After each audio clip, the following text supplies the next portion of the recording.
Mr. President, words can't describe the emotions I felt watching the ruthless Taliban once again seize control of Afghanistan, the very same country from where terrorists plotted the attacks on America 2 decades earlier.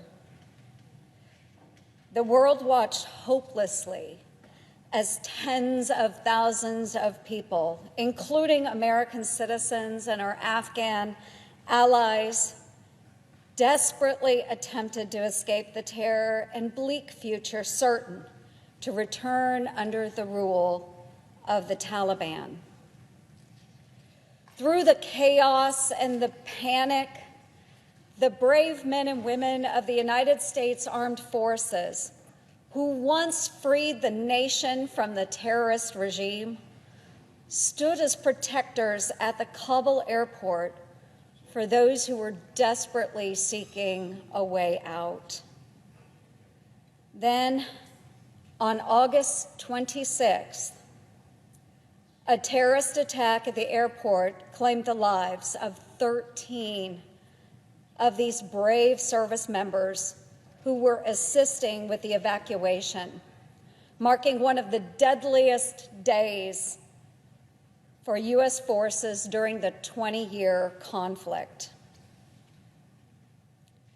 Marine Corporal Daegan William-Tyeler Page was one of those killed in action on that day. Daegan was a young man from Red Oak, Iowa, who truly represents the greatness of our state, our country, and the United States Marine Corps, in which he proudly served. Daegan may have been just 23 years old, but he died a hero who lived a life of service to his community and to his nation. Our hearts go out to those to whom he meant the most: his girlfriend, Jessica, his parents, Wendy and Craig Adelson, and Greg and Jenny Page, his grandparents, and his 4 siblings, Corey, Garrett, Mason, and Emerson, to whom Daegan has always been a hero, even before he became a Marine. The wounds of war, obviously, aren't just borne by the warrior. It is the family of the fallen who will carry these scars for a lifetime. The hole left in the lives by the loss of Daegan can never, ever be filled. So let's also keep Daegan's family in our prayers. Being from Red Oak, Iowa, I know Daegan's family. I've grown up with Daegan's family.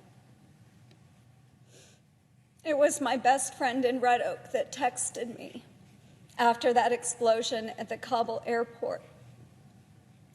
And she's the one that told me that Wendy Ty's son, Daegan, had been killed in this explosion. So I gave the family time to come together. And that next morning, I called Wendy's mother, Peggy. I love Peggy very much. I love their entire family very much. And I told her I was so sorry about the loss of Daegan. And she told me, Joni, just please let everybody know what an amazing young man that Daegan was. And he was an extraordinary young man. And she told me before we ended our conversation, she said, Joni, give that precious Libby of yours a hug for me, like I used to so many years ago when she was a little girl. And she said, you never know when you will get that last hug from someone you love. And Peggy, I did. I gave my daughter Libby a hug. So while Daegan was a tough Marine, he really was, again, an amazing young man. He was fun-loving, and he had a giant heart and a soft spot for animals. He had 3 dogs, Shia, Gracie, and Finn. Growing up in Red Oak and then in Omaha, Daegan's commitment to service began at a young age as a longtime member of the Boy Scouts. While he was just a child when the terrorists attacked America on September 11th of 2001, after graduating from Millard South High School, he answered the call to serve his country by joining the U.S. Marine Corps. Daegan's family says he loved the brotherhood of the Marines and was proud to serve as a member of the 2nd Battalion, 1st Marine Regiment at Marine Corps Base Camp Pendleton, California. Daegan was always a dedicated team member. It didn't matter what it was, but he was dedicated, according to his former hockey teammates who together won the Nebraska State Championship tournament.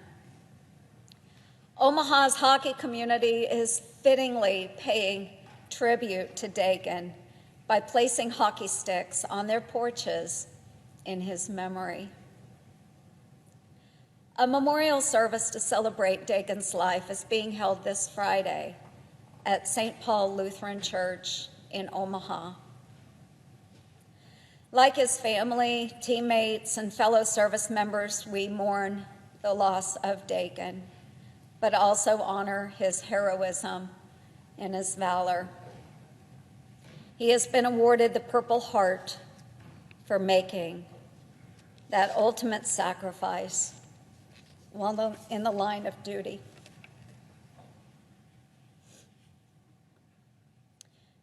His life in Red Oak, Iowa, and Omaha, Nebraska, and his death remind us that this world is a very dangerous place with many wishing to do the United States harm. Our protection here at home depends upon the sacrifice and the service of many heroes, those like Daegan. Let it not be forgotten that thousands of other lives were rescued from pending doom because of the bravery of Daegan and the 12 other service members who lost their lives that day while standing guard to ensure the safe passage of others out of Afghanistan. While it's heartbreaking that he was taken from this world too soon, Daegan will forever have the gratitude of our nation. So Wendy and Greg, and to your families, please accept my heartfelt condolences on the loss of your beautiful son, Daegan. The American people will never forget him, nor will they ever forget his life of service. Semper Fidelis, Daegan, and Godspeed. Thank you, Mr. President. I yield the floor.